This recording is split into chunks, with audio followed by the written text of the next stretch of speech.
Doctor புரட்சி தலைவி அம்மாவுடைய அரசு எப்போதுமே வேளாண் பெருமக்களுடைய நலன்களை காக்கின்ற அரசு. எனவேதான் தொடர்ச்சியாக நம்முடைய காவிரி நதிநீர் பிரச்சினை பொறுத்தவரையிலே உரிமைகள் நிலைநாட்டப்பட வேண்டும் என்ற அந்த உன்னத நோக்கத்தோடு பல்வேறு சட்ட போராட்டங்கள், அது மட்டுமில்லாமல் தன்னையே வருத்தி 72 மணி நேரம் உண்ணாவிரதம் இருந்து காவிரியினுடைய அந்த நதிநீர் அந்த உரிமையை பாதுகாக்கப்பட வேண்டும் என்ற வகையிலே அம்மாவும் சரி, அம்மா வழி வந்த அம்மாவுடைய அரசும் சரி செயல்பட்டு வருகின்றது.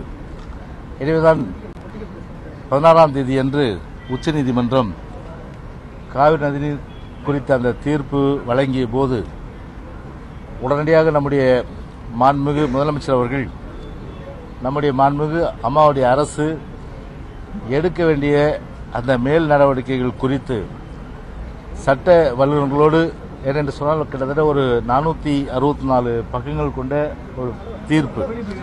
எனவே அந்த தீர்ப்பின் மீது உடனடியாக நாம் ஒரு சென்சிட்டிவ் இஷ்யூ என்ற காரணத்தினால் அது எந்தவித பாதகமும் அதற்கு ஏற்படக்கூடாது என்கின்ற வகையிலே அது தீர ஆலோசித்து சட்ட வல்லுநர்களோடு, அது மூத்த அமைச்சரோடு ஆலோசித்து அந்த அடிப்படையிலே அது ஒரு முடிவு காணப்பட வேண்டும் என்கின்ற அந்த தீர்ப்பு குறித்து நாம் மேல் நடவடிக்கை எடுக்க வேண்டும் என்ற அடிப்படையிலே அதற்குரிய நடவடிக்கை எடுக்க வேண்டும் என்ற வகையில் நம்முடைய முதலமைச்சர் அன்றைக்கே ஒரு அறிக்கை வெளியிட்டு தொடர்ச்சியாக 2 நாட்கள் ஊடகங்கள் மூலமாக கூட அது குறித்து மேல் நடவடிக்கை எடுத்து நம்முடைய உரிமைகள் பாதுகாக்கப்பட வேண்டும் அம்மாவுடைய வழியிலே என்ற அந்த கருத்தை நம்முடைய முதலமைச்சர் அவர்கள் சொல்லியிருக்கின்றார்கள். எனவே அதன் தொடர்ச்சியாக இன்றைக்கு நம்முடைய மாண்பு முதலமைச்சருடைய தலைமையிலே இன்றைக்கு கோட்டையில் இன்றைக்கு அவரது அறையிலே இன்றைக்கு ஒரு கூட்டம் நடைபெற்று அந்த கூட்டத்தில் தலைமைச் செயலாளர், காவிரி நதிநீர் சம்பந்தப்பட்ட அனைத்து துறை வல்லுநர்கள், அதிகாரிகள், மூத்த அமைச்சர்கள் நாங்கள் காலையில் கிட்டத்தட்ட 10 மணியிலிருந்து ஆலோசித்து முடிவெடுத்து அதன் அடிப்படையில் அனைத்து கட்சி கூட்டம் வருகின்ற 22 இந்த மாதம் 2/2018 காலை 10:30 மணி அளவில் நாமக்கல் கவிஞர் மாளிகை 10வது தளத்திலே அந்த கூட்டம் நடைபெற உள்ளது என்பதை தெரிவித்துக் கொள்கின்றேன். அனைத்து கட்சி கூட்டத்தை கூட்டக்கூடும் அப்படின்னு சொல்லியிருந்தார். நெருக்கடியின் காரணமாக தான் அரசை முன்கூட்டியே இந்த அனைத்து கட்சி கூட்டத்தை கூட்டுகிறதா?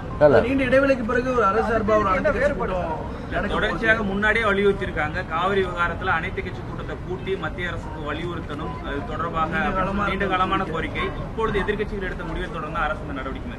மாண்புமிகு அம்மாவுடைய அரசை பொறுத்தவரை விவசாயிகளின் நலன் காக்கின்ற அரசு.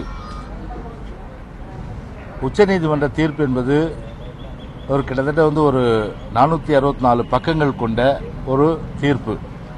எனவே இந்த தீர்ப்பை முழுமையாக நாம் படித்து சட்ட வல்லுநர்களோடு ஆலோசித்து, மூத்த அமைச்சரோடு ஆலோசித்து, அரசின் உயரதிகாரிகள் ஆலோசித்து அதன் பிறகுதான் ஒருமித்த கருத்துக்கு வர வேண்டும். எனவே அதனுடைய ஒரு இறுதி கட்டமாகத்தான் இந்த ஆலோசனை கூட்டம், அனைத்து கட்சி ஆலோசனை கூட்டம் 22ஆம் தேதி நடைபெற இருக்கின்றது. எனவே இது எப்படி நடைபெறும் என்பதை தெரிந்து கொண்டு அதற்கேற்ற வகையிலே அவருக்கே உரிய ஒரு அரசியலை அவர் கையாளுகின்றார். எனவே அதெல்லாம் நிச்சயமாக விவசாயிகள் மத்தியிலும் சரி, தமிழ்நாட்டு மக்கள் மத்தியிலும் எடுபடாது.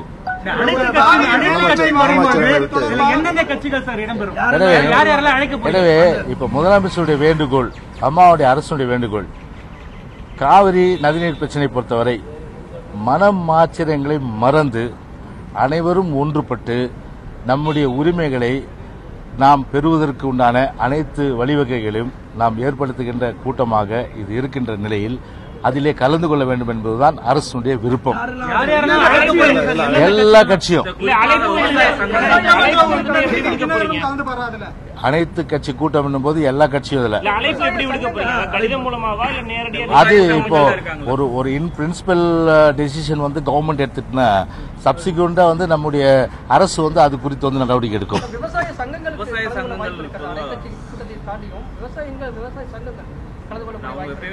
அதாவது நம்முடைய அரசை பொறுத்தவரை அனைத்து கட்சி ஆலோசனை கூட்டம் நடைபெறுகின்றது. எனவே அதிலே அனைத்து கட்சி தலைவர்கள் கலந்து கொள்வார்கள்.